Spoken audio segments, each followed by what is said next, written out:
नमस्कार साथियों, आप सभी का जीके बाई कोकल सर के यूट्यूब चैनल पर हार्दिक स्वागत है।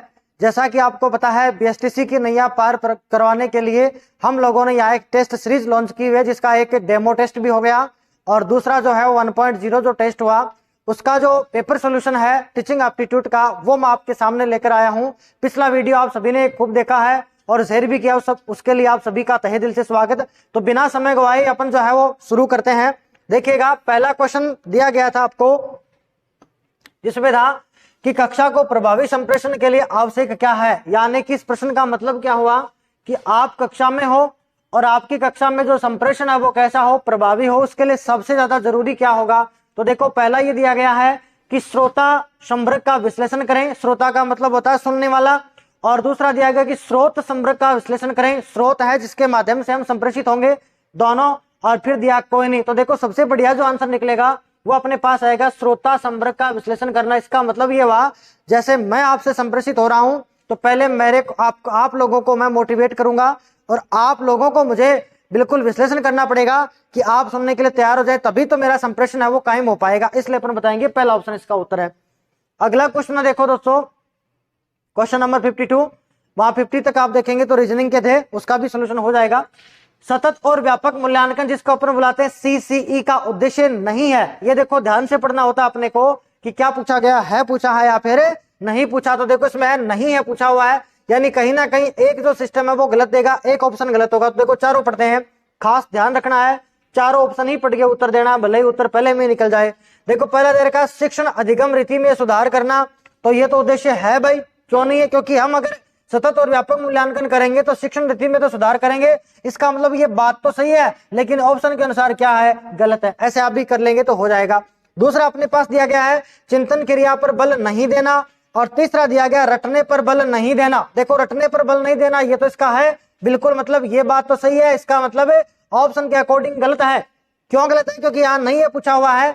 तो देखो कि कौन सा उद्देश्य नहीं हो सकता। अगला दिया हुआ चौथा ऑप्शन, व्यवहार के सभी पक्षों का मूल्यांकन विकसित करना। तो ये भी है, यानी सीसी का उद्देश्य है, लेकिन यहाँ पूछा नहीं है। इसका मतलब ये भी कट गया। तो बचा कौन सा, ये वाला। अब इसको देखो, ध्यान से पढ़ते हैं।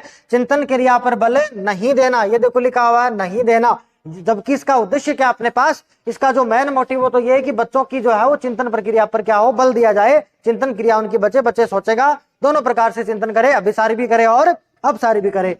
आगे देखो, आगे चलते हैं। अगला दिया गया कि रेडियो पर सुनना संप्रेषण की विधि क्या है। देखो, इसमें सारी विधियां दी हुई हैं। एक है सिंप्लेक्स मेथड, दूसरा दिया गया हाफ डुप्लेक्स मेथड, फिर दिया गया फुल डुप्लेक्स मेथड, और फिर दिया गया इनमें से कोई। तो इनमें से कोई नहीं है, तो देखो है नहीं। फिर अपन बात करते हैं रेडियो पर सुनना। देखो, ये मेथड सुन ले में आप पहले तो।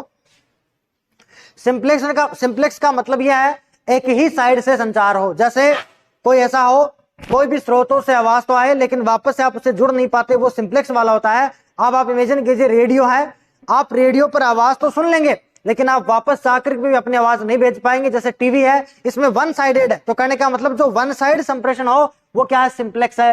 फिर हाफ डुप्लेक्स। तो देखो, हाफ डुप्लेक्स में जो संप्रेषण है वो दोनों तरफ से चलेगा, यानी जो बोल रहा है वो श्रोता के पास भी सुनेगा और श्रोता की जो आवाज है वो बोलने वाले के पास भी आएगी। लेकिन एक कंडीशन ये है, इसमें एक बार में एक ही संप्रेषण होगा। जैसे फोन पे हम किसी से बात करें तो वो वाला कौन सा अपने पास, हाफ डुप्लेक्स है। कहने का मतलब है आप फोन पे बात करेंगे, लेकिन आप जब तक फोन पे बात करेंगे तब तक अगला चुप रहेगा। कहने का मतलब एक समय में एक साइड जो संप्रेषण होगा उसको क्या बोलेंगे, हाफ डुप्लेक्स। और एक होता है फुल डुप्लेक्स, जिसका मतलब होता है दोनों तरफ से लगातार आवाज आए। जैसे कोई कंपेनियन बिठा दिया जाए, या मैं आपसे कह दूं जैसे टीवी पर कोई चर्चा हम करवा रहे हैं तो उन सब के पास आवाज आएगी, आपस में वो सब बहस भी करेंगे। उस प्रकार का संप्रेषण क्या, फुल डुप्लेक्स। तो यहाँ क्या पूछा, रेडियो पर सुनना। तो रेडियो तो वन साइडेड है भाई, दो साइड है नहीं, इसका मतलब सिंप्लेक्स मेथड है अपने पास। फिर देखो, अगली बात करते हैं। 54 का क्वेश्चन है। क्वेश्चन ध्यान से सुनना, आराम से सुनना और फिर समझ के ही करना। अगर किसी क्वेश्चन में आपको कोई डाउट लगता है तो आप नीचे कमेंट कर दिएगा। उसका जो सही आंसर है, जो भी प्रूफ है या किसी एजेंट से नहीं माना, वो मैं पिन करवा दूंगा, कहीं कोई दिक्कत नहीं है। तो आप तो बिल्कुल सुनिए, कहीं भी डाउट हो तो आप बिल्कुल कमेंट कीजिएगा, हम देखेंगे उसको। फिर देखो, अगला दिया गया है, सीमा अपने विद्यार्थियों को चिड़ियाघर लेकर गई। यानी सीमा कोई अध्यापिका है, वो अपने बच्चों को चिड़ियाघर लेकर के गई है और वापस आने के बाद में कक्षा में परिचर्चा करती है। यानी बच्चों से पूछती है कि आपने क्या देखा वहां पे, क्या क्या बात हुई, किस प्रकार का क्या चिड़ियाघर बना हुआ था, क्या था। तो किस प्रकार का अपने पास मूल्यांकन है। देखो, मूल्यांकन दो चरणों में है। या तो रचनात्मक है जिसको अपन बोलते हैं फॉर्मेटिव असेसमेंट, या अपने पास है योगात्मक जिसको बोलते हैं अपन समेटिव असेसमेंट। ये अपने सीसी के दोनों पार्ट है, दोनों प्रकार का मूल्यांकन है। तो देखो यहाँ सीधा सा निकलेगा कि चिड़िया अगर लेकर के चली गई तो वहां बच्चों ने सीखा, आने के बाद में हमने क्या किया, पूछा कि भाई आपने सीखा क्या ये बताओ। तो बच्चों का क्या करेंगे, हम जो ज्ञान सीख के आए हैं उसका एक साथ ले रहे हैं, तो जो ज्ञान सीखा जाए उसका एक साथ मूल्यांकन करें। ऐसा मूल्यांकन कैसा होगा, योगात्मक, क्योंकि जो भी बच्चे ने सीखा है उस सब जानकारी का योग उसके दिमाग में हो चुका है। तो हम फिर पूछेंगे कि भाई बच्चे ने सीखा क्या है, इसको अपन क्या बोलेंगे, योगात्मक आकलन। देखो फॉर्मेटिव का मतलब है रचनात्मक, इसका मतलब है साथ साथ ही चलता रहे, वो अपने पास क्या होगा, रचनात्मक। जैसे कोई बावर्ची खाना बना रहा है और खाना बनाते समय स्वाद के लिए देख रहा है कि भाई नमक मिर्ची ठीक है कि नहीं है, नमक मिर्ची ठीक है कि नहीं है, वहां पर कार्य पूरा नहीं हुआ, लेकिन वो बीच बीच में मूल्यांकन करके सोचता है, मूल्यांकन करके देखता है कि नमक बराबर है कि नहीं है सब्जी में, या मिर्च बराबर है कि नहीं है, कुछ और ऐड करना है कि नहीं ऐड करना है। तो वो वाला यानी कार्य के दौरान जो मूल्यांकन होता है उस मूल्यांकन को अपन क्या कहते हैं, रचनात्मक। लेकिन यहाँ कार्य के बाद हुआ, इसलिए कौन सा हुआ अपने पास, योगात्मक मूल्यांकन है। आगे बढ़ते हैं, देखिए अगला दिया गया है एकांतर अनुक्रिया प्रत्युत्तर प्रश्न। एकांतर का मतलब है एक छोड़ के एक, तो ऐसा प्रश्न हो जो जिसमें जैसे ऐसा प्रश्न हो जिसमें एकांतर अनुक्रिया यानी एक छोड़ के एक हो, कौन सा होगा। तो देखो रिक्त स्थान तो होगा नहीं, ये तो याद करके लिखना होता है। मिलान वाला है, ये अपन सीधा मिला देते हैं। वर्गीकरण प्रश्न है, ये भी नहीं सत्य सत्य वाला है, क्योंकि या तो कथन सत्य है या कथन असत्य। तो एकांतर अनुक्रिया सत्य असत्य सत्य असत्य, तो इसको अपन क्या बोलेंगे, एकांतर अनुक्रिया वाला प्रश्न है जिसमें आ जाएगा सत्य और असत्य। अगला क्वेश्चन है एक विद्यालय का नेता कौन है। देखो विद्यालय है तो विद्यालय में नेता कौन है, नेता का मतलब यह हुआ कि वहां नेतृत्व करता कौन है। तो जाहिर सी बात है विद्यालय में सबका जो नेतृत्व है, सबकी जो मॉनिटरिंग है वो कौन करता है, अध्यापक नहीं करता। अध्यापक एक कक्षा की करेगा, बच्चों की तो मॉनिटरिंग करेंगे, सभी हो नहीं सकता। तो आंसर क्या होगा, प्रधानाध्यापक, क्योंकि सारे के सारे जो है वो एक बैनर तले काम करेंगे, प्रधानाध्यापक के नीचे काम करेंगे। तो विद्यालय का नेता कौन अपने पास, हमारे प्रिंसिपल या हेडमास्टर जी। आगे देखो अगला दिया हुआ है सह शैक्षिक मूल्यांकन में शामिल है। देखो सीसी कहता है कि बच्चे का मूल्यांकन करना है जो कि कंटिन्यूसली करना है और अपने को कॉम्प्रिहेंसिव करना है, इवेल्यूशन करना है, यही आपका सीसीई कहता है। ये कहता है कि बच्चे का मूल्यांकन यही नहीं पाठ्यक्रम पर आधारित हो, मूल्यांकन का मतलब यह है कि जो मूल्यांकन किया गया साथ साथ में सह शैक्षिक गतिविधियां भी हो। तो देखो इसमें ढूंढेंगे अपने तो सह शैक्षिक गतिविधियां कौन सी है। तो देखो गणित है, ये तो पाठ्यक्रम में है, इसका मतलब सह शैक्षिक नहीं है, शैक्षिक गतिविधि है। हिंदी की बात करेंगे, ये भी सिलेबस में है, शैक्षिक गतिविधि है। पर्यावरण विज्ञान, ये भी छोटे बच्चों में पर्यावरण विज्ञान चलती है, तो ये भी क्या अपने पास है एक सब्जेक्ट के तौर पे चलेगा, तो ये भी क्या शैक्षिक है। लेकिन है क्या यहाँ पर ऑप्शन अपने पास है कला शिक्षण, क्योंकि आपने पढ़ा होगा कला शिक्षा है, शारीरिक शिक्षा है, समाज उपयोगी उत्पादक कार्य है, ये सारी जो गतिविधियां वो किस में आती है, सह शैक्षिक गतिविधियों में आती हैं। तो इसका आंसर क्या निकलेगा, ऑप्शन ए हो जाएगा।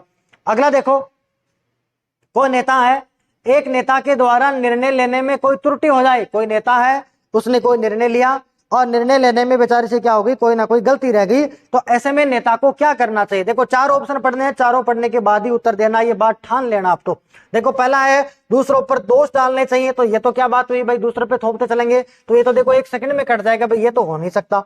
फिर आगे बढ़ेंगे, इसी तरीके से आप करना, अपनी गलती स्वीकार कर पुनः विश्वास प्राप्त करें। ये थोड़ा ठीक लग रहा है कि भाई हो सकता है, तो ऐसे ब्लर कर लेंगे, भाई ठीक लग रहा है, पर पूरा पढ़ेंगे। फिर देखेंगे प्रत्येक समूह का तदात्मीकरण, ऐसा भी नहीं है कि हर एक समूह का एलिमिनेशन कर दें, समूह को ही छोड़ दें, तो ये भी नहीं होएगा। फिर अपनी गलतियां दोहराते हुए संबंधों को समाप्त करेंगे, तो ऐसा थोड़ी बार बार गलतियां दोहराएंगे। अगर बार बार गलतियां दोहराएंगे तो फिर नेता कौन बनेगा, मतलब ही नहीं है। तो देखो अपने आप ही आंसर निकल के आ गया अपने पास, अपनी गलती को स्वीकार करेंगे और पुनः क्या करेंगे, विश्वास प्राप्त करेंगे कि भाई अब आगे से गलती नहीं होगी, जो है उसको हम स्वीकार करें, और ऐसा होना भी चाहिए, नेता का गुण भी। अब देखो आगे बढ़ते हैं, नेतृत्व केवल उस व्यक्ति द्वारा किया जा सकता है, यानी नेतृत्व है वो कौन आदमी कर सकता है, ऐसा आदमी हो जिसमें क्रूरता हो, तो ये तो कोई मतलब नहीं है। कोई हिटलर टाइप का आदमी हो जो हमेशा पीटे ही पीटे पीटे ही पीटे, तो वो तो काय का नेता, तो मतलब ही नहीं है। सामान्य व्यक्ति जैसा, देखो सामान्य तो हर कोई तो नेता बनेगा नहीं, क्योंकि नेता बनने के लिए कुछ ना कुछ अपने को प्रॉपर्टी चाहिए, कुछ ना कुछ अपने को गुण होने चाहिए, तो ये भी देखो नहीं है। ये देखो दो शब्द है, प्रतिष्ठा और उच्च आदेश। देखो अगर उच्च आदेश भी, उच्च आदेशों के द्वारा आदेश नहीं, ये उच्च आदर्श है, यहाँ पे इसका शब्द अपन करेक्ट करेंगे, इसका मतलब है उच्च आदर्शों के द्वारा। तो जिसके आदर्श उच्च हैं उसकी प्रतिष्ठा अपने आप ही है भाई, जिसके आदर्श उच्च हैं उसकी प्रतिष्ठा उसी में समाहित है, तब अपने आप प्रतिष्ठित हो जाएगा। तो अपन यह आंसर क्या निकालेंगे, नेतृत्व केवल उस व्यक्ति द्वारा कर सकते हैं जिसके पास क्या हो, उच्च आदर्श हो, उच्च आदर्शों वाला हो। आगे देखो 60 का क्वेश्चन है, विद्यालय में पूर्ण अवकाश की घंटी बज गई। भाई हुआ क्या, स्कूल थी, स्कूल में शाम को 4 बज गए, 4:30 बज गए और घंटी बज गई है, तो आप अध्यापक है बनने वाले हैं, बीएसटीसी वाले अभी छात्र अध्यापक होंगे सारे के सारे। तो आपको देखो क्या करना चाहिए, तुरंत घर चले जाएं। जैसे घंटी बजी घर चले गए, चारों पढ़ेंगे, गपशप करेंगे। तो देखो गपशप तो करना ही नहीं है, काय का गपशप करना है। फिर अपने पास छात्रों के जाने के बाद घर चले जाएंगे और अधूरा कार्य पूरा करके ही घर जाएंगे। देखो तुरंत घर चले जाएं, ये बात ठीक नहीं है कि जैसे छुट्टी हुई चुपचाप ही चले गए, ये बात आप भी समझ पा रहे होंगे, ठीक नहीं है। फिर कह रहा है अधूरा कार्य पूरा करके ही। अब ऐसा थोड़ी होता है कि जो क्लास का कार्य है वो रह गया है और वो पूरा करके ही जाएं, तो ऐसा तो संभव नहीं है, क्योंकि यहां दे दिया। हाँ ये कह सकते थे हमें कि अधूरा कार्य करके घर जाएंगे, कर सकते थे, लेकिन ये लिख रहा है कि करके ही, यानी कि मस्ट कंपलसरी है कि आपको काम करके ही जाना पड़ेगा। तो ऐसा तो नहीं है, क्या करेंगे, छात्रों के जाने के बाद में घर चले जाएंगे। भाई सारे बच्चे चले गए हैं तो अब अध्यापक भी क्या करेगा, घर चला जाएगा, जो भी काम पेंडिंग है नेक्स्ट डे हो जाएगा। इस प्रकार से इसका आंसर निकलेगा सी, छात्रों के जाने के बाद घर चले जाएंगे। आपको भी घर जाना, आपका भी परिवार है। अब देखो आगे बढ़ते हैं। यदि विद्यालय में किसी सभा में अचानक आपको किसी विषय पर भाषण देने के लिए कहा जाए, कोई मान लो मीटिंग हो रही है और मीटिंग में आप अध्यापक हैं और आपसे कहा कि आप भी क्या करो, ये लो पकड़ो माइक और भाषण दो, तो आप देखो क्या करेंगे, क्योंकि संप्रेषण है तो अध्यापक वही होना चाहिए जो अध्यापक के पास विषय का संपूर्ण ज्ञान हो। तो देखो बोलने वाला हो, अच्छा संप्रेषण कौशल हो। तो कह रहा विनम्रता पूर्वक हाथ जोड़ लेंगे। भाई ऐसे हाथ जोड़ के थोड़ी बताएंगे कि नहीं नहीं साहब हमसे तो नहीं पार पड़ने वाली है, कल भाषण दे देंगे, तो मतलब ही नहीं है। फिर अध्यापक ही काय का बच्चा देखा कि इसको कुछ नहीं आ रहा। फिर देखो बोलने के लिए तुरंत तैयार हो जाएंगे, ये बात ठीक है, लेकिन पढ़ेंगे चारों। फिर बोला तैयारी के कुछ समय मांगेंगे। अब एन टाइम पे आपको बोला गया है, एन टाइम पे कि आपको अभी भाषण देना है, तो आप ऐसा थोड़ी करोगे नहीं नहीं मेरे को समय दो, बाद में मैं सोच के बोलूंगा, बिल्कुल गलत बात है। फिर बोल रहा अपने को स्वयं ना बोलकर दूसरों को बोलने के लिए प्रेरित करेंगे। देखो यहाँ क्या कर रहा है, खुद तो बोल ही नहीं रहा है और दूसरों को मोटिवेट कर रहा है, तो ये बात तो सही है नहीं। ये तो वही हो गया कि साहब खुद तो गुड़ खाए और गुलगुलों से फिर परहेज बताए। तो इसका मतलब क्या हुआ, भाई खुद तो गुड़ खा रहा है और लोगों को है कि भाई आपको गुलगुले नहीं खाने हैं, तो ये बात तो गलत होगी। तो देखो आंसर अपने आप निकल गया है कि बोलने के लिए तुरंत तैयार हो जाएंगे, बोलेंगे, बिल्कुल बोलेंगे। आगे देखो अगला प्रश्न क्या आ रहा है। दोस्तों वीडियो को शेयर भी कीजिए, अपने फ्रेंड्स को भी बताइए और ज्यादा से ज्यादा लाइक वगैरह, और जो भी कोई दिक्कत हो किसी सवाल में तो आप तो बेझिझक कमेंट कीजिए। आपका सोल्यूशन जो प्रश्न से संबंधित वो जरूर किया जाएगा, अपन सब मिलकर उसका सोल्यूशन निकाल ही लेंगे, कहीं कोई दिक्कत नहीं है। अब देखो अगला क्या कर रहा है, आपकी कक्षा का एक विद्यार्थी गणित के सवाल हल करता है, तो आप क्या करेंगे। देखो इस क्वेश्चन को थोड़ा सा आपको दिमाग लगाना था। दिमाग ये था कि आपकी कक्षा का एक छात्र गणित के सवाल हल करता। अब इस क्वेश्चन का पता चलेगा जब चारों अपन ऑप्शन पढ़ेंगे, तब कि भाई क्वेश्चन में पूछना क्या चाहता था। देखो पहला कह रहा है कक्षा से बाहर कर देंगे, तो ये तो कोई मतलब नहीं होता कि बच्चा तो कक्षा में रहेगा, तो ये तो देखो अपन काटेंगे। कक्षा में लज्जित करेंगे, तो लज्जित करने का कोई मतलब नहीं है, नेगेटिव पॉइंट है, काटना ही पड़ेगा, पॉजिटिव बात करनी है। प्राचार्य से बात करेंगे, क्लास आपकी बात बात पे प्राचार्य कैसे काम करेगा, मतलब ही नहीं है। तो देखो आंसर तो ऑप्शन काटने की विधि से निकल ही गया है कि इसका कारण ज्ञात करेंगे कि क्या कारण है कि बच्चा गणित के सवाल कर रहा है। अब यहां सवाल का मतलब यह है कि आप गणित के अध्यापक नहीं है, आप किसी और सब्जेक्ट के अध्यापक हैं, तभी तो देखो ऑप्शन ये पूछ रहा है, वरना तो ये कह देता कि आपकी कक्षा गणित की है और बच्चा या दे दे या नहीं दे देता कि आपकी कक्षा में एक विद्यार्थी गणित के सवाल हल नहीं कर रहा, तो फिर भी हम क्या करते, कारण जानते। लेकिन यहाँ प्रश्न का भाव क्या निकला, भावनाओं को समझे, प्रश्न का भाव समझे। या कह रहा है कि आप किसी अदर सब्जेक्ट के टीचर हैं और आपकी क्लास में बच्चा क्या करता है, गणित निकालता है, तो आप क्या करेंगे, इसका कारण ज्ञात करेंगे कि भाई बच्चे को या तो गणित में इंटरेस्ट है, या बच्चे ने होमवर्क नहीं किया है, या गणित वाले मास्टर जी से बच्चा डर रहा है, आखिर समस्या कहां है। तो इसका क्या करेंगे, कारण ज्ञात करेंगे। और कारण ज्ञात करने का मतलब होता है निदान करना। क्या करेंगे, निदान करेंगे, उसको डायग्नोसिस करेंगे कि क्या समस्या है। आगे देखो, कोई शिक्षक अपनी आमदनी बढ़ाना चाहे तो उसको क्या सलाह देंगे। भाई सभी हैं, सभी को देखो आमदनी चाहिए, क्योंकि आर्थिक युग है, तो आर्थिक युग में पैसा सर्वोपरि है, जिसके पास पैसा सब कुछ है। तो आप भी इस फील्ड में जा रहे हो तो आप भी चाहेंगे कि भाई आपकी भी आमदनी बढ़े, तो देखो क्या करेंगे, अतिरिक्त समय में कोचिंग जाने की बात करेंगे। बिल्कुल गलत बात है, कोचिंग पे तो बैन है, क्योंकि शिक्षकों के दायित्व भी दिए गए हैं कि प्राइवेट ट्यूशन पर रोक लगाई जाएगी, तो प्राइवेट ट्यूशन आप करा नहीं सकते। फिर चारों ऑप्शन पढ़ेंगे। देखो पुस्तक लिखने की बात हो सकती है, भाई संस्था में अधिक धन वाले कार्य करेंगे, तो फिर अगर अधिक धन वाले कार्य करेंगे तो आप संस्था में उस धन के चक्कर में संस्था के कार्यों में बिजी हो जाएंगे, बच्चों को नहीं पढ़ा पाएंगे, इसका मतलब यह भी हम काटेंगे।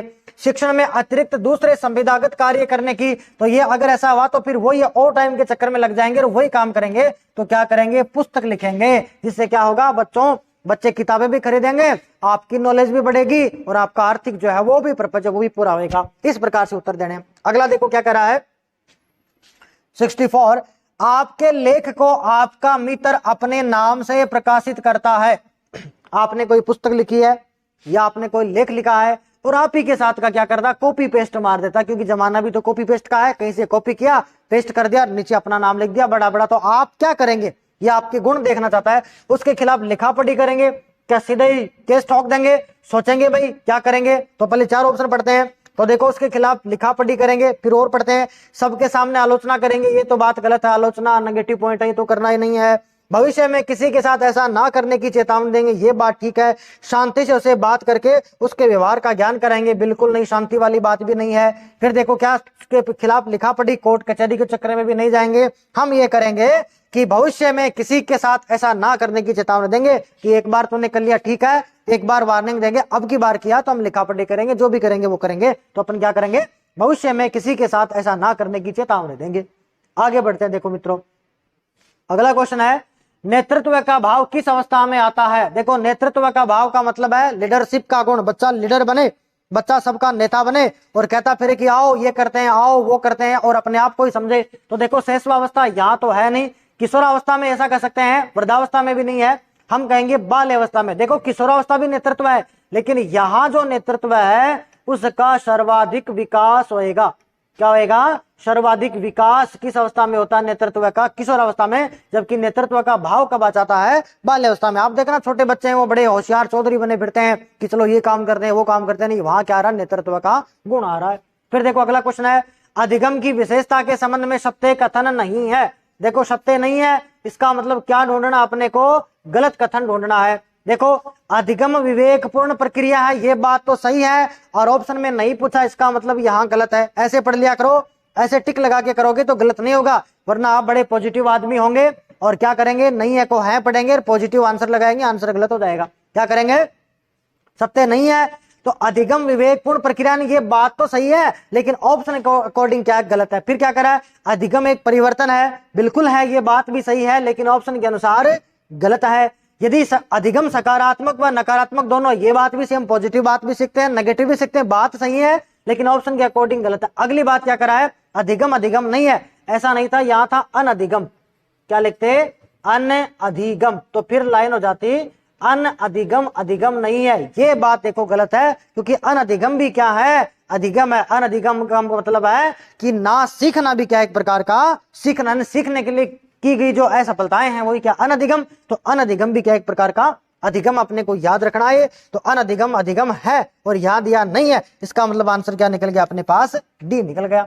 मजा आ रहा होगा। आगे बढ़ते हैं। देखो आगे कह रहा है, उत्तम शिक्षण की विशेषता नहीं है, तो नहीं है को अंडरलाइन करेंगे कि उत्तम शिक्षण की विशेषता नहीं है, पूछ रहा है। देखो संवेगात्मक स्थिरता प्रदान करता हो, ये बात तो बिल्कुल ठीक है, ये तो विशेषता है, इसका मतलब विशेषता तो है, या नहीं पूछा तो वही मेथड है, काट देंगे भाई। हाँ सही है, लाइन सही है, लेकिन प्रश्न के अकॉर्डिंग गलत है।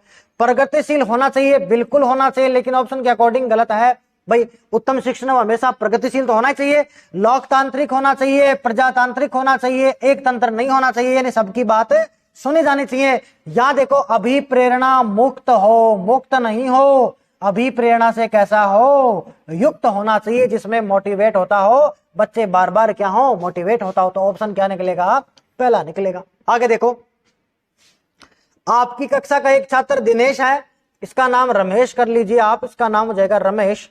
तो आपकी कक्षा का एक छात्र रमेश दिव्यांग है, सभी छात्र मध्यांतर में हॉकी खेलने जाते हैं, तो आप रमेश को क्या बोलेंगे, यानी रमेश नाम का कोई लड़का है और वो जो भी लड़का है वो बेचारा क्या थोड़ा दिव्यांग सा है। तो दिव्यांग है भाई, प्रकृति है, दिव्यांग है, और आपकी क्लास जब स्कूल है इसमें हाफ टाइम होता है तो सारे बच्चे हॉकी खेलने जाते हैं, तो एक अध्यापक होने के नाते आप उस बच्चे से कैसा बर्ताव करेंगे, यही इसमें पूछा। आप क्या बोलेंगे, रमेश आप अपना गृह कार्य कर लो, आप उसको बोलेगा कि रमेश तू तो तेरा गृह कार्य कर ले, बच्चे खेल रहे हैं, गलत बात है, क्योंकि आप में सामाजिक संवेदनशीलता होनी चाहिए, टॉपिक आपके दिया हुआ भी है। फिर हम बोलेंगे रमेश बच्चे खेल के आए तब तक अपना पाठ याद कर लो, कोई मतलब नहीं है, कोई नहीं भी नहीं है, देखो ये अपने आप ही निकल गया। हम बोलेंगे रमेश को मोटिवेट करेंगे कि अरे रमेश खेलने के लिए तू बैसाखी का प्रयोग क्यों नहीं करता, तू भी बच्चों के साथ खेले। इससे क्या होगा, बच्चे में पॉजिटिव भावना आएगी कि मैं भी जो और बच्चे हैं उनके जैसा ही हूं, तो ऐसा पॉजिटिव आंसर निकलेगा। आगे बढ़ते हैं। देखो दोस्तों आगे है, समाजीकरण के लिए निष्क्रिय एजेंसी है। देखो समाजीकरण है वो संपर्क से होता है, और संपर्क जैसे जैसे बढ़ेंगे वैसे वैसे बच्चे में सामाजिकता का भाव आएगा। तो इसने पूछा है कि ऐसा कौन सा गुण है जो सामाजिकरण के लिए निष्क्रिय है, इनएक्टिव है। कहने का मतलब है सामाजिकरण को प्रतिरोध करेगा। जो भी सामाजिकरण का गुण है उसमें रुकावट पैदा करेगा, प्रतिरोध पैदा करेगा, यानी कि रुकावट पैदा करेगा। तो देखो परिवार है, परिवार तो हो नहीं सकता क्योंकि परिवार तो सामाजिकरण की सक्रिय एजेंसी है, एक्टिव एजेंसी अपने पास। तो ये तो वैसे सही है, वैसे गलत हो गया। विद्यालय, विद्यालय में भी सामाजिकरण होता है बच्चे का, क्योंकि बच्चा बच्चों से मिलेगा। पड़ोस, पड़ोस भी सामाजिकरण, लेकिन क्या है, पुस्तकालय, पुस्तकालय सामाजिकरण की निष्क्रिय एजेंसी है, यानी पुस्तकालय में सामाजिकरण नहीं हुआ। कैसे? क्योंकि जब आप लाइब्रेरी में पढ़ने जाओगे तो हर बच्चा अपना अपना पढ़ेगा, दूसरे से बोलेगा नहीं, वहां बोलने नहीं दिया जाएगा। और जब तक एक दूसरे से संपर्क नहीं होएगा तब तक सामाजिकरण जीरो होएगा, सामाजिकरण होएगा ही नहीं बेचारा। इसलिए अपन क्या बोलेंगे, पुस्तकालय सामाजिकरण की निष्क्रिय एजेंसी है। अच्छा सवाल है, बढ़िया सवाल है, पूछा हुआ 2-3 बार। आगे देखो, आप अपने दैनिक ड्यूटी से विद्यालय जा रहे हैं और एक अन्य विद्यालय का, यानी आपके विद्यालय का नहीं है, दूसरे विद्यालय का छात्र रास्ते में बैठ गया, आप क्या करेंगे? कोई दूसरा, आप जा रहे हो, जैसे आपकी ड्यूटी हो रही है, आपका समय भी हो रहा है, आप स्कूल जा रहे हैं, और कोई दूसरे स्कूल का बच्चा था, वो बेचारा कहा था बैठा हुआ था, तो आपने उसकी ड्रेस से देख ली कि भाई दूसरे स्कूल का ये बैठा हुआ, तो आपकी प्रतिक्रिया क्या होगी? आप सीधे विद्यालय जाएंगे, बच्चे से कोई लेना देना नहीं है, गलत बात है। आप संबंधित विद्यालय के प्रधानाचार्य से बात करेंगे, कोई मतलब नहीं है। चौथा ऑप्शन कोई नहीं है। देखो तीसरा ऑप्शन अपने आप ही निकल गया। आप उस छात्र से तुरंत बात करेंगे, आप पूछेंगे कि भाई समस्या क्या, तो यहाँ क्यों बैठा है, कहीं कोई दर्द तो नहीं है, कहीं कोई पेट दर्द वगैरह नहीं है, या कोई और समस्या नहीं है, कम से कम बताए। फिर हम थोड़ी जितना भी हो सके एक मानवता के नाते, एक संवेदनशील नागरिक होने के नाते जो भी उचित प्रबंधन होगा हम बच्चे के लिए करेंगे। तो सबसे पहले करेंगे तो क्या करेंगे, बच्चे से बात करेंगे। तो आप क्या करेंगे, उस बच्चे से तुरंत बात करेंगे। भाई आगे बढ़ते हैं। देखो अगला है, अगला क्वेश्चन है, आप किस कथन से सहमत हैं, यानी कौन सा स्टेटमेंट आपको ठीक लगता है? लड़कियां विज्ञान में कुशल व लड़के गणित में कुशल होते हैं।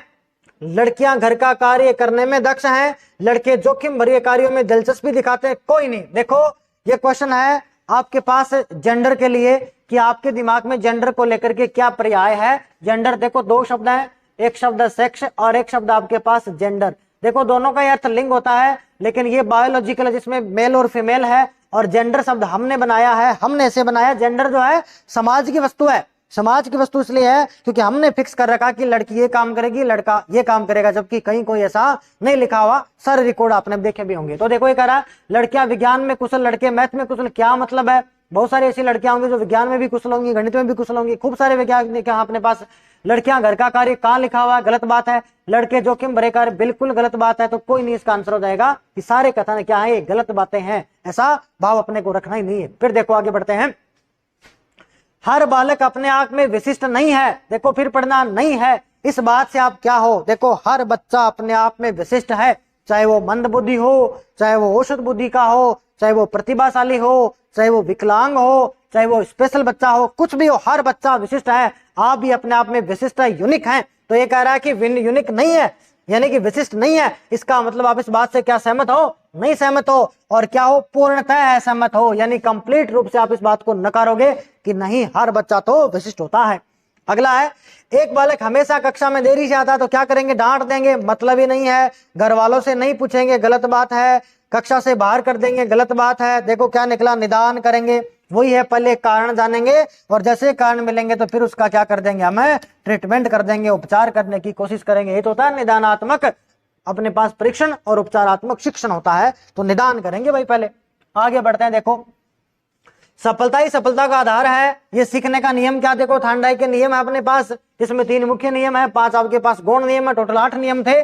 सफलता ही सफलता का आधार है, यानी आप सफल हुए और उसी सफलता से आप मोटिवेट हो गए, आपका सिलेक्शन किसी एक भर्ती में हो गया, उसके बाद में आप लगातार 2-3 भर्तियों में लग जाओगे। क्यों? क्योंकि आपके पास क्या पड़ा है? प्रभाव पड़ा है। अभ्यास का मतलब आप, प्रैक्टिस का मतलब है, तत्परता का मतलब आप कितने तैयार हो, उसके लिए है, मन वाली बात है। और फिर प्रभाव का नियम, तो प्रभाव का मतलब क्या हुआ कि सफलता का ही प्रभाव पड़ा, उससे मोटिवेट होकर आप फिर सफल हो गए, तो प्रभाव का नियम। फिर अपने पास है, कौन सा एक शिक्षण सूत्र असत्य नहीं है? ध्यान से पढ़ना इस प्रश्न को, कौन सा एक शिक्षण सूत्र असत्य नहीं है? इसका मतलब कैसा पूछ रहा है? सत्य, इसकी सत्य बात कौन सी है? तो देखो पहला दिया है, अमूर्त से मूर्त की ओर, गलत बात है। पहले बच्चे को मूर्त से अमूर्त की तरफ पढ़ाएंगे, पहले दिखाएंगे चित्र की बेटा कबूतर है, और फिर लेके जाएंगे कबूतर ऐसा है, कबूतर वैसा, तो फिर क्या करते हैं, मूर्त से अमूर्त की ओर, तो गलत बात है। क्योंकि शिक्षण सूत्र जो है वो मूर्त है।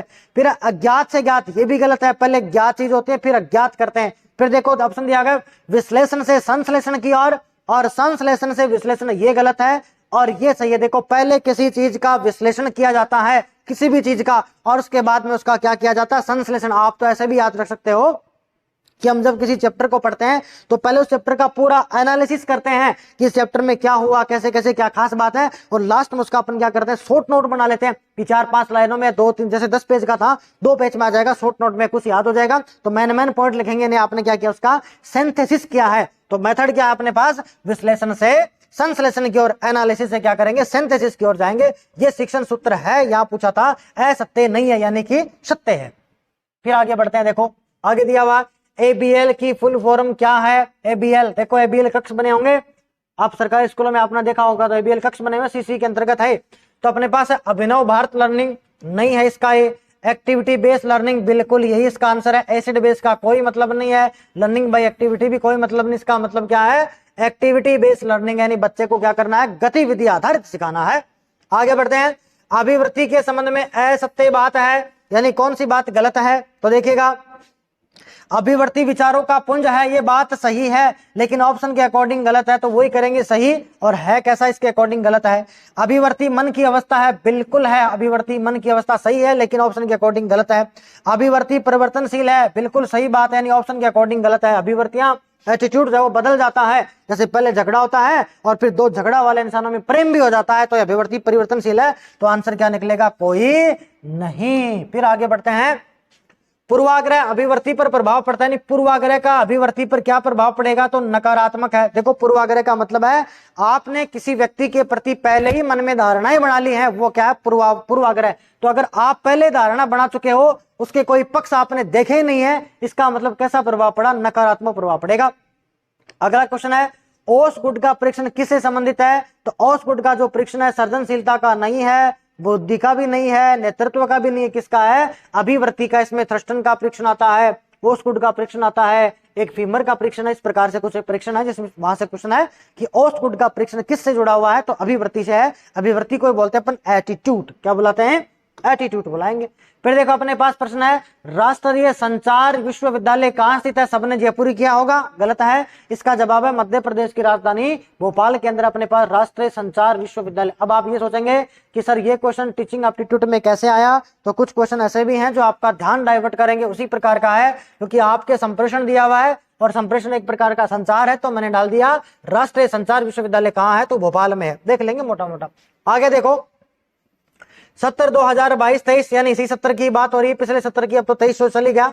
8वीं कक्षा का परिणाम ग्रेडिंग प्रणाली से आया है। 8वीं का ग्रेडिंग प्रणाली में राहुल नाम का कोई लड़का है, उसको बी ग्रेड प्राप्त हुआ है, तो संभवतः कितने अंक है, देखो बी ग्रेड प्राप्त हुआ है तो कौन से अंक है, तो देखिएगा ये 86 से 100 वाला, ये तो देखो ए ग्रेड है, और 71 से जब 85 करेंगे अपने पास, ये अपने पास कौन सी ग्रेड है, बी ग्रेड है। इसके बाद में देखेंगे ये सी ग्रेड है, और ये अपने पास ई ग्रेड है, और 33 से लेकर के अपने पास जो 50 है वहां कौन सी ग्रेड है, डी ग्रेड है, ये 5 ग्रेड है। इस बार जो नया रिजल्ट आया तो ओएससी के अकॉर्डिंग आया A B C D E. तो ए में तो देखो क्या है 86 से 100, बी में अपने पास है 71 से 85, और सी में अपने पास है 51 से 70, और डी में अपने पास है 33 से 50, और ई में 0 से 32 तक बताएंगे। फेल हम करेंगे नहीं, अब वैसे तो हम फेल नहीं करेंगे 8वीं के अंदर, और वैसे हमारे राजस्थान के अंदर नो डिटेंशन पॉलिसी है, उसमें बच्चे को फेल भी करते हैं 2 बार उसको मौका दे करके। तो यहाँ पूछा हुआ है बी ग्रेड प्राप्त हुआ, तो बी ग्रेड अपने पास है ऑप्शन नंबर सी। अगली बार देखो, लचीली व अपनाई जाने वाली मूल्यांकन प्रणाली का सुझाव कब दिया गया, तो इसका सुझाव जो है एनसीएफ 2005 में आया है। नेशनल करिकुलम फ्रेमवर्क है, राष्ट्रीय पाठ्यचर्या है, फ्रेमवर्क पाठ्यचर्या है करिकुलम वाली, 2005 में कहा गया था कि हम क्या करेंगे, मूल्यांकन को ऐसा बनाएंगे जो लचीला हो, तो क्या होगा, लचीले वाली है। आगे बढ़ते हैं, राजस्थान में पाठ्यक्रम की समीक्षा करने वाली पहले एजेंसी थी, जिसका नाम था SIERT, जिसको आजकल हम कहते हैं RSERT, RSCERT के नाम से हम जानते हैं। इसका मुख्यालय कहां पर है, इसका काम है पाठ्यचर्या की समीक्षा करना, पाठ्यचर्या का निर्माण करना, पाठ तैयार करके देना, और छापने का काम जो है वो पाठ्य पुस्तक मंडल करता है, जो नो प्रॉफिट नो लॉस के आधार पे काम करता है, और ये जयपुर से अपने छपती है। लेकिन ये पूछ रहा है RSCERT है, देखो ये राजस्थान है, ये स्टेट है, ये काउंसिल है, तो Rajasthan state council of education research and training है, रिसर्च एंड ट्रेनिंग वाला है। इसका मुख्यालय अपने पास कहाँ है? उदयपुर में है भाई। फिर अपने पास है, इसका क्वेश्चन आता रहता है भाई, इस क्वेश्चन को भी थोड़ा देखना, बढ़िया क्वेश्चन है। आगे बढ़ते हैं। शिक्षक में न्याय और निष्पक्षता का गुण न हो, इसका परिणाम यानी कोई शिक्षक ऐसा है जिसके अंदर न तो न्याय का गुण है और ना ही निष्पक्षता का गुण है, नहीं हमेशा वो पक्षपात करता है, तो इसका प्रभाव क्या पड़ेगा? इससे छात्रों में हिट नहीं हो पाता, ये बात तो ठीक है, लेकिन पढ़ेंगे चारे, देखो इसको टिक लगा के देख लेते हैं। इससे शिक्षक की आत्मा मर जाती है, इसमें कोई मतलब नहीं हुआ। विश्वास खो देगा, विश्वास क्या करेगा? खो देगा, और उसे सम्मान नहीं मिलेगा, शिक्षक निरंकुश बन जाता है। ये तो बनो चाहे, लेकिन देखो सबसे बढ़िया आंसर सी निकलेगा कि ऐसा शिक्षक है जो पक्षपात करता है, जो न्याय नहीं करना जानता, इसका मतलब उस शिक्षक का विश्वास भी खो गया है और उसे सम्मान बेचारे को नहीं मिलेगा। तो आपको तो निष्पक्षता के साथ काम करना है और जो सही है वही अपने को कार्यवाही करने है, वांछित कार्यवाही करनी है, वांछित का मतलब सही वाली। आगे बढ़ते हैं। आपकी दृष्टि में अध्यापक या अध्यापन व्यवसाय क्या है? यानी आपकी दृष्टि में जो अध्यापन है, यानी आप जो पढ़ाते हो, उसका मतलब क्या है? तो ट्यूशन के द्वारा भारी धन कमाना गलत बात है, थोड़े वेतन में संतुष्ट जीवन जीना ये भी कोई मतलब नहीं है, ये सभी भी नहीं है, तो आंसर अपने आप ही निकल गया। देखो कटकटा के, आप भी कटकटाने वाले मेथड से देखना। जीवन पर्यंत पठन पाठनकार, बात भी सही है भाई, अध्यापन का मतलब क्या? जीवन भर पढ़ेंगे और पढ़ाते रहेंगे। अगले क्वेश्चन दिया हुआ है, पूर्ण अनुशासित कक्षा की पहचान क्या है? यानी ये कक्षा है जो फुल डिसिप्लिन के साथ है, पूर्ण अनुशासित है, इसका मतलब क्या? तो देखो पहला ऑप्शन अपने पास है, छात्रों की पठन पाठन प्रक्रिया में पूर्ण रुचि और शांतिपूर्ण भागीदारी, बढ़िया लग रहा है। शिक्षा में छात्रों को अपने कर्मों में लगा रहना, गलत बात है। शिक्षा में पूर्ण खामोशी का मतलब ही नहीं है, ये तो शब्द कट गया, इनमें से कोई नहीं भी कट गया, तो अपने आप आंसर आ गया कि छात्रों की जो पठन पाठन की जो प्रक्रिया है वो पूर्णतः रुचि से चले और उसमें अनुशासन भी होता रहे और शांतिपूर्ण हर बच्चा क्या करे? भागीदारी से भाग लेगा, तभी क्या होगा? अनुशासन है वो पूर्ण रूप से होगा अपनी क्लास में। अगला क्वेश्चन अपने पास, भारतीय समाज में प्रिपरेशन में शिक्षक एक चुनौती से भी अधिक है, शिक्षक के लिए एक महत्वपूर्ण चुनौती क्या है? पहला है धर्मांधता एवं विवेक चिंता का कारण, बिल्कुल हो सकता है, कोई दिक्कत नहीं है। सांप्रदायिक द्वेष के कारण, ये भी ठीक है। जाति विभेद के कारण, ये भी ठीक है। तो अपन क्या करेंगे यहाँ? ऑल ऑफ दीज करेंगे। यानी शिक्षक के सामने चुनौती क्या है? तो कुछ लोग हैं हमारे यहाँ अंधविश्वास भी है, सांप्रदायिक द्वेष भी है भाई, कि ये इस संप्रदाय से जुड़ा हुआ है, जाति से भी है। आपने भी देखा होगा पिछले कुछ महीनों पहले एक स्कूल था बाड़मेर साइड में, वहां जातिवाद को लेकर के एक बच्चे को पीट दिया गया था, उसकी मौत भी हो गई थी, खूब सारा आंदोलन भी हुआ था। तो वो ये तो जाति विभेदता है, बिल्कुल है, तो सारे हो जाएंगे। अगला है, एक शिक्षक को निजी जीवन में कैसा रहना चाहिए? कोई शिक्षक है उसकी जो पर्सनल लाइफ है वो कैसी हो? तो देखो पद की गरिमा के अनुरूप हो, अति गंभीर का दिखावा कोई मतलब नहीं है, चाहे जैसा उसे अंतर नहीं पड़ता, बिल्कुल फर्क पड़ता है। स्कूल के मानक के अनुरूप हो, ये भी गलत बात है, क्या पता स्कूल हाई फाई बोले कि स्कूल बोले ऐसा फ्रिज हो, ऐसा कुछ हो, ऐसा ऐसी लगाना चाहिए, गलत बात है। यानी शिक्षक का जो पद है उसकी जो गरिमा है उसके अकॉर्डिंग ही उसका निजी जीवन होना चाहिए, उसके जीवन में भी वैसी ही शालीनता होनी चाहिए जैसा वो बच्चों से जुड़ा हुआ है, ताकि वो जैसा आचरण करेगा बच्चे उसको देख करके भी सीखेंगे। तो पहला ऑप्शन हो गया भाई। आगे बढ़ते हैं। नेतृत्व के गुणों का विकास बालकों में इसलिए किया जाता है क्योंकि वे भविष्य में नेता बनेंगे। नहीं बनाएंगे नेता, क्यों बनाएंगे? मित्रता की भावना का विकास करेंगे, ठीक हो सकता है, ज्ञात नहीं काट देंगे, लेकिन ये पढ़ो व्यक्तित्व का विकास कर सके। यदि नेतृत्व का गुण है तो बच्चे में क्या होगा? व्यक्तित्व का विकास बढ़िया से हो जाएगा, पर्सनैलिटी डेवलपमेंट अच्छी हो जाएगी। अगला है, सांस्कृतिक कार्यक्रमों के संचालन के लिए किसी शिक्षक को विद्यार्थी का चुनाव करेंगे। किस विद्यार्थी का आप चुनाव करेंगे? कहने का मतलब है कि आपका विद्यालय है, वहां सांस्कृतिक कार्यक्रम आयोजित किए जा रहे हैं, तो आप किस विद्यार्थी का चुनाव करेंगे? जिसे गायन व नृत्य आता हो सकता है, कोई दिक्कत नहीं। अभिव्यक्ति स्पष्ट और ठीक शब्द है। कार्यक्रम में भाग लेआत्मकता ला सके, ये भी ठीक है। जो आकर्षक व्यक्तित्व हो, ये भी ठीक हो सकता है, लेकिन सबसे बढ़िया देखो कि हम जिससे जो बुलवाना चाह रहे हैं कम से कम वो बच्चा अभिव्यक्त तो करे। अभिव्यक्ति नहीं कर पाएगा तो कैसे समझ पाएंगे? चाहे वो हाव भाव से अभिव्यक्त करे, अगर नाच रहा है तो भी वो ठुमका लगा के नाच रहा है, तो उसके एक्सप्रेशन जो है, यानी जो स्टेप्स है, वो तो सामने आनी चाहिए। तो सबसे बड़ी आंसर क्या होगा? जिसकी अभिव्यक्ति क्या हो? स्पष्ट हो, तो बी आंसर हो जाएगा। आगे बढ़ते हैं।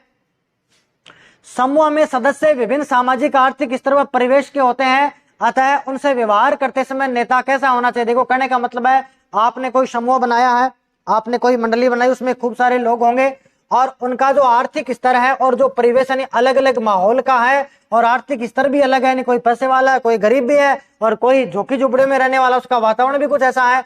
तो आप उनसे जब बात करेंगे, ये पूछ रहा आप उनसे व्यवहार करेंगे तो उस समय नेता को कैसा होना चाहिए, मित्रवत होना चाहिए, ठीक बात है। अधिनायकवादी, अधिनायकवादी का मतलब है आप सर्वे सर्वा आप बोलोगे वही होएगा, तो गलत बात है। सहिष्णु ये भी नहीं है, निरंकुश तो होता, साहसी हो सकता है, लेकिन यहाँ साहसी का कोई मतलब नहीं है, तो क्या बोलेंगे, कैसा हो अपने पास मित्रवत हो, उनसे दोस्ती की तरह बात करेंगे, तभी तो अपनी समस्याएं बता पाएंगे बेचारे।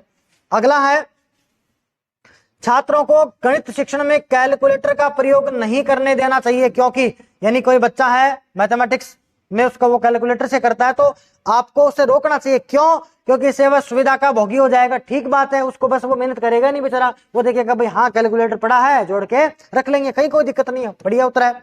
वह अपनी स्मरण शक्ति, ये देखो स्मरण है, मेमोरी है, वह अपनी स्मरण शक्ति का प्रयोग नहीं कर पाएगा। अब वो क्यों जोड़ेगा कि भाई 5 की मिर्च लाए, 10 की ये लाए, फलाने लाए, फिर जोड़ना, ऐसा तो मतलब ही नहीं है। तो स्मरण शक्ति नहीं खो देगा अपनी, बिल्कुल धीरे धीरे धीरे धीरे हो जाएगा ऐसा।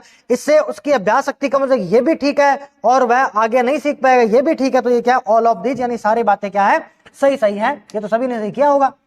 अगला क्वेश्चन है 93 का, बच्चों को स्कूल में नैतिक मूल्य सीखने का सबसे अच्छा तरीका। देखो एक तो होता है तरीका और एक होता है सबसे अच्छा, तो यहाँ सबसे अच्छा पूछा, इसका मतलब कोई ना कोई एक ऑप्शन चूज करना है। ऐसे प्रश्नों को ध्यान से देखना, आपको सभी मिलेंगे लेकिन वो आपको सभी नहीं करना है। अगर वो ये पूछता ना कि अच्छा तरीका कौन सा है, तब तो हम चारों सही कर देते, कोई दिक्कत नहीं, चारों पढ़ के चारों बातें ठीक है। लेकिन यहाँ क्या पूछ रहा है, सबसे अच्छा तरीका, यानी कोई ना कोई एक बात अच्छी करनी। अब देख लेना इन तीनों में से एक बात अच्छी कौन सी है।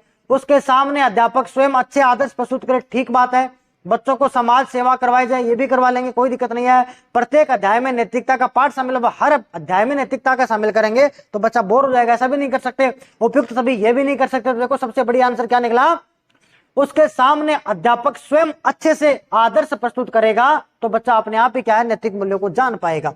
इसके बाद में किसके व्यवहार का छात्रों पर सबसे अधिक प्रभाव पड़ता है, प्रिंसिपल का, इंस्टाग्राम का। आजकल तो इंस्टाग्राम का ही पड़ता है वैसे देखे तो, लेकिन अपने को तो शिक्षण अभिरुचि का क्वेश्चन करना है, तो सारी बातें देखो ध्यान में रखनी पड़ेंगी। राजनेता का, तो यहाँ कौन अपने पास अध्यापक ही बच्चे के लिए क्या है, हीरो है। आप देखो छोटे बच्चों को, वो स्कूल में जाते हैं तो उनको अगर B4 बाल सिखाया गया तो वो B4 बॉल ही बोलेंगे। अगर B4 उनको कुछ और बता दो, बो ही बता दो, तो वो अटक जाएंगे। ना ना ना, हमारी मैडम ने बताया था B4 तो बाल ही होता है, बॉय होता है नहीं, मैडम ने बताया था। तो आपका अनुसरण करते हैं, तो इसलिए क्या करेंगे, सबसे अधिक प्रभाव किसका पड़ेगा, अध्यापक का पड़ेगा। अध्यापक उसके लिए नायक है, उसके लिए हीरो है अध्यापक। तो अगला क्वेश्चन है देखो, शिक्षण समस्याओं को हल करने की जिम्मेदारी आपके अनुसार किसकी होनी चाहिए। भाई शिक्षण समस्या है, शिक्षण समस्या का मतलब आप क्लास में पढ़ा रहे, उसमें समस्या आ रही है, तो आप क्या करेंगे, प्रधानाध्यापक की जिम्मेदारी, गलत बात है। अभिभावक नहीं, किसी की नहीं, शिक्षक की जिम्मेवारी है कि शिक्षक क्या करे, शिक्षण की समस्या को दूर करेगी, बच्चे को समस्या कहाँ आ रही है। तो सबसे बढ़िया उत्तर यह है। आपके अकॉर्डिंग देखो उत्तर चेंज हो सकते हैं, लेकिन एक सर्वे सर्वा कर देखेंगे, ब्रॉड ऑफ माइंड पे देखेंगे तो आंसर ये निकल के आएगा।